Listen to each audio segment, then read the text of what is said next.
आज हम आप सभी को सुना रहे हैं भोलेनाथ की महिमा। भोलेनाथ जी ने बालक मार्कंडेय जी को बचाने के लिए यमराज का संहार कर लिया था। साथियों, भोलेनाथ जी से कुछ भी अदेय नहीं है। भोलेनाथ जी अगर प्रसन्न हो जाते हैं, आगे पीछे का ख्याल नहीं करते।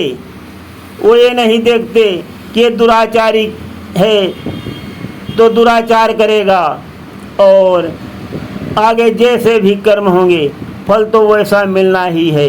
परंतु भोलेनाथ जी को अगर खुश कर लिया तो भोलेनाथ जी वरदान अवश्य दे देते हैं और संपूर्ण सुरक्षा की गारंटी होती है भोलेनाथ जी के पास। भोलेनाथ जी से दयालु कोई नहीं है, किंतु भोलेनाथ जी को गुस्सा भी क्षण में आता है। तो आइए सुनाते हैं अत्यंत रोचक पौराणिक कथा, जब भोलेनाथ जी ने यमराज का संहार किया। ध्यान से सुने। अब कथा को हम विस्तार पूर्वक सुनाते हैं। देवताओं के पास मनुष्यों के साथ खेलने के अनेक तरीके होते हैं, अनेक तरीके हैं उनके पास और वो खेलते भी हैं। उनमें से एक ये भी है कि वे मनुष्य को किसी ऐसे मोड़ पर ले जाते हैं जहाँ से दो मार्ग निकलते हैं और उनमें किसी एक मार्ग को चुनना ही पड़ता है। और ये जरूरी नहीं कि दोनों मार्ग अच्छे ही हों, प्रायः दोनों मार्ग समान रूप से हों या दुविधाप्रद हों, ये कोई निश्चित नहीं है। उन पर लगभग बराबर मात्रा में है स्वर्ग और नरक का दर्शन होता है। जो अच्छे कर्म करते हैं वो स्वर्ग जाते हैं और जो बुरे कर्म करते हैं उनको नरक में डाला जाता है। जैसा भी कर्म करोगे फल वही भोगना निश्चित है। अब हम सुनाते हैं एक दंपत्ति की कहानी। महासिम्रकंद भृगु जी के पुत्र थे और उनकी पत्नी का नाम मरुद्वती था।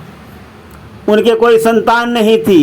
वो संतान पाने के लिए भगवान शिव की घोर तपस्या कर रहे थे, बहुत कठिन तपस्या कर रहे थे कि किसी तरीके से हमें संतान मिल जाए। वो जानते थे कि भगवान भोलेनाथ ही हमारी मनोकामना पूरी कर सकते हैं।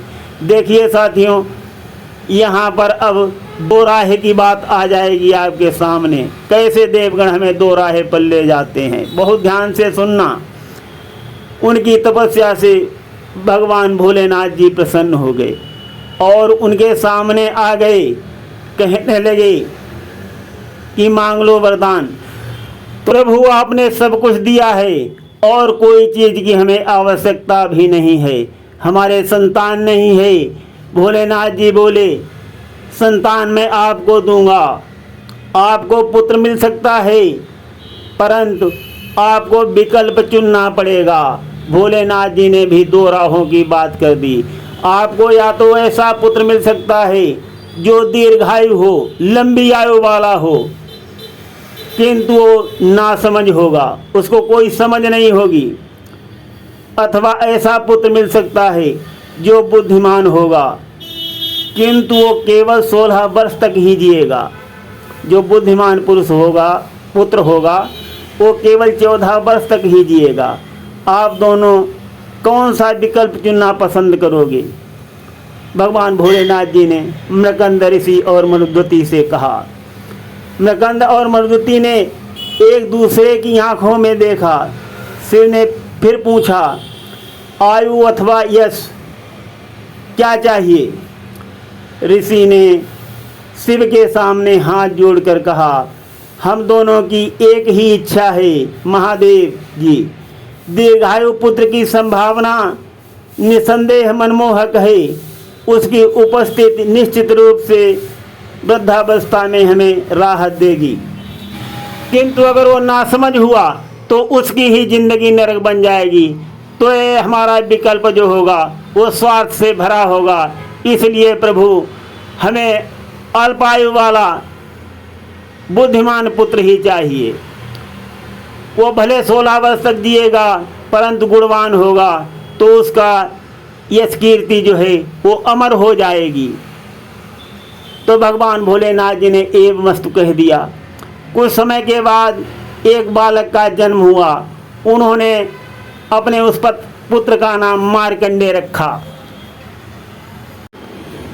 उस बालक की बुद्धि जो है इतनी तेज थी कि उसने बचपन में ही सभी शास्त्रों का ज्ञान अर्जित कर लिया।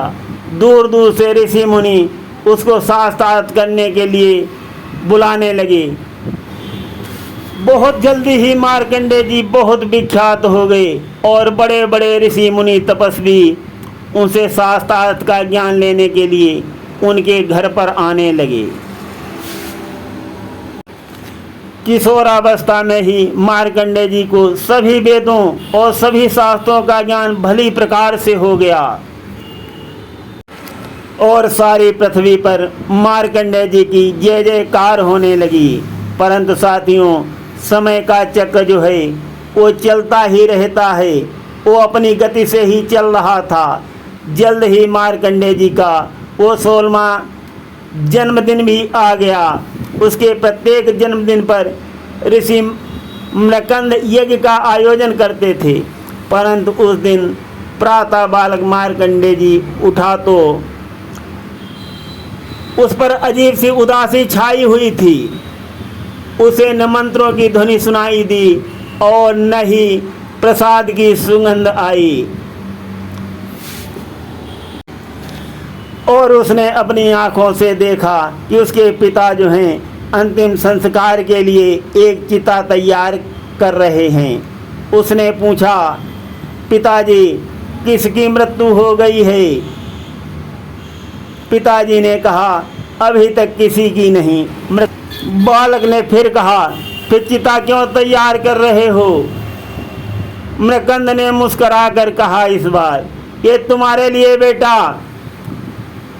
बालक ने चौंक कर कहा, मेरे लिए? पिताजी ने कहा, हाँ बेटा, तुम्हारे लिए। महादेव ने हमें साथ में रहने के लिए केवल 16 वर्ष ही दिए थे और आज वो अवधि समाप्त हो रही है। इसलिए बेटा मैं तुम्हारे लिए चिता तैयार कर रहा हूँ। बेटा फिर चौंक कर बोला, आप शोक नहीं कर रहे हो? आप दुख नहीं मना रहे हो क्या मेरे जाने का?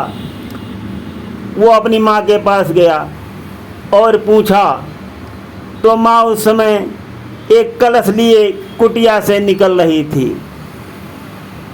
पूछा, माँ ये सही है क्या?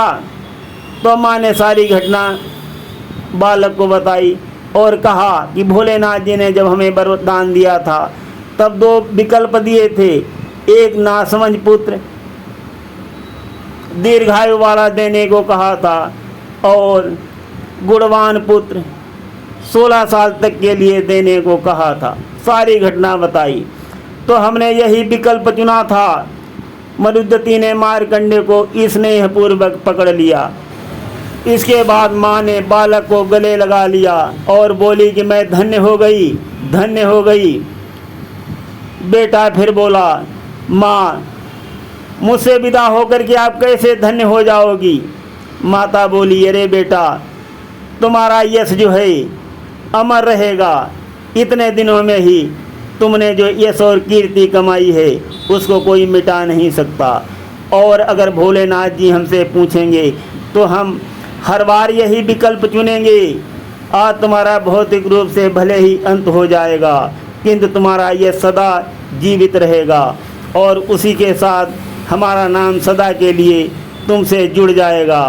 तुम नश्वर हो किंतु तुमने हमें अमर कर दिया। बालक मार्कंडेय वहीं खड़ा अपनी पिता की ओर देखता रहा।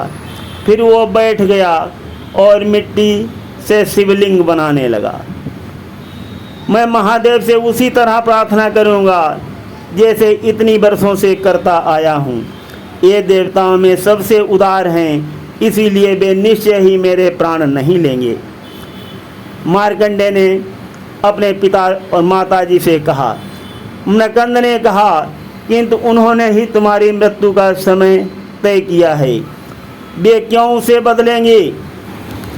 बालक मार्कंडेय जी बोले कि वो हमें बका सकते हैं और अपना जो है निर्णय बदल सकते हैं, क्योंकि उनको पता है भोलेनाथ जी को मुझे भी बहुत ज्ञान प्राप्त करना है, ये उनको अच्छी तरीके से मालूम है, और अभी बहुत काम मुझे इस धरती पर करना है, वो अपना निर्णय बदल देंगे। ये कहकर बालक मार्कंडे ने अपनी आंखें बंद करके मंत्र जाप करना शुरू कर दिया। उसने शिव का ध्यान केंद्रित किया और जितना उस नाम में गहरे उतरता जा रहा था उतना ही उसको आनंद आ रहा था। आनंद से उसकी प्रत्येक कोशिका भरने लगी और वो पांचों इंद्रियों से पार चला गया। उसने सातों चक्रों को मिलाकर एक कर दिया। मार्कंडे का उत्साह इतना तीव्र था, उसका अस्तित्व भगवान शिव में ऐसे घुल गया, ऐसे घुल गया, उसका परमात्मा के साथ एकाकार हो गया, बिल्कुल एक मिलान हो गया भगवान भोलेनाथ का और दिल और मार्कंडे जी का अंतःकरण बिल्कुल एक कर दिया।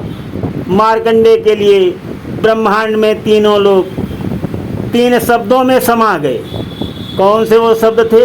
ओम नमः शिवाय, ओम नमः शिवाय, ओम नमः शिवाय। सारा ब्रह्मांड इन्हीं शब्दों से गूंजने लगा, ओम नमः शिवाय। तीनों लोग समा गए। और जब शिवमय हो गया मार्कंडे जी का सारा बदन, तो भोलेनाथ जी के पास यमराज जा भी नहीं सकते। सहसा कुछ मार्कंडे जी को लगा कि उसको कुछ परछाइयाँ घेरने लगी हैं। यम के दूत मांस के टुकड़े जैसे नजर गड़ाए बैठे थे गिद्धों की भांत, वो प्रकट हो चुके थे। उनमें से एक दूत जैसे ही मार्कंडे जी पर झपटा, वो नीचे गिर पड़ा, मानो किसी अदृश्य शक्ति ने उसे खदेड़ दिया हो। उसने फिर कोशिश की, झपटा मार्कंडे जी को मारने के लिए, किंतु उसे फिर से झटका लगा, फिर से उसको धक्का लगा और वो दूर जा कर के गिरा। और फिर जितने यमराज के दूत आए थे सब ने मिलकर कोशिश की, सब ने प्रयास किया, सब ने मार्कंडे जी पर हमला किया, किंतु वो हर बार असफल हो गए। जब वे असफल हो गए तत्काल वहाँ से छोड़ करके भागे और यमराज को खबर दी। दूतों ने अपने राजा यमराज जी को सारी घटना बताई कि हम लोगों ने बहुत प्रयास किया, बहुत कोशिश की, किंतु हम लोग मार्कंडे बालक को लाने में सफल नहीं हो सके। यमराज जी सोचने लगे, लगता है मार्कंडे को लाने के लिए मुझे ही जाना पड़ेगा। यम ने धीरे से कहा, मार्कंडे जी को लाने के लिए स्वयं यमराज जी चल पड़े और पास में आए। मार्कंडे जी को ऐसा लगा कि उनकी सांस जो है वो रुकने लगी है, तो उन्होंने आंखें खोली, सामने साक्षात यमराज को खड़े देखा। यमराज ने मार्कंडे जी के गले में फंदा डाल दिया और उसे शिवलिंग सहित खींचने लगे। बालक ने फिर देखा, शिवलिंग का जाप का प्रयास किया, किंतु रस्सी ने मार्कंडे को अजगर की भांत जकड़ लिया था। फंदा कसता जा रहा था। मार्कंडे जी की शक्ति जो है शिथिल पड़ती जा रही थी, शरीर थक ऐसा गया था। मार्कंडे जी हार मानने ही वाले थे कि उन्होंने अंतिम निवेदन भगवान भोलेनाथ जी से किया और शिवलिंग को पकड़ लिया। कहा कि महादेव, आपकी इच्छा के आगे मैं समर्पण करता हूँ। सहसा यम रुक गए। हजारों डमरुओं के बजने की आवाज़ चारों ओर से सुनाई देने लगी। अजीब गड़गड़ाहट तीनों लोगों में छा गई और यमराज के आगे हो रही झनकार, उनके पीछे, उनके ऊपर और एक ही आवाज़ आ रही कि इस बालक को छोड़ दो, इस बालक को छोड़ दो। और आगे यमराज ने देखा कि भगवान भोलेनाथ उनके सामने उनका रास्ता रोके खड़े हुए हैं। यमराज ने भगवान शिव को प्रणाम किया और कहा कि पृथ्वी पर मार्कंडे का जीवन काल समाप्त हो गया है, आपने ही उसे 16 वर्ष का समय दिया था और आज वो अवधि पूरी हो गई है प्रभु। यमराज की बात को सुनकर भगवान भोलेनाथ ने कहा, मैं बालक मार्कंडेय को जीवन देने आया हूँ और मैं उसे अमर कर रहा हूँ। ये भोलेनाथ जी की बात को सुनकर यमराज कांप उठे। अमर कर रहे हो प्रभु, अमर?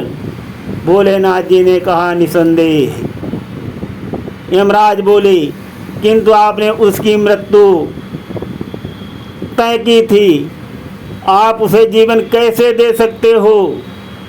भगवान भोलेनाथ जी यमराज के पास में आ गए। भगवान भोलेनाथ जी ने यमराज से कहा, मेरी तरफ देखो, मैं भस्म लगाता हूँ किंतु रुद्राक्ष भी धारण करता हूँ।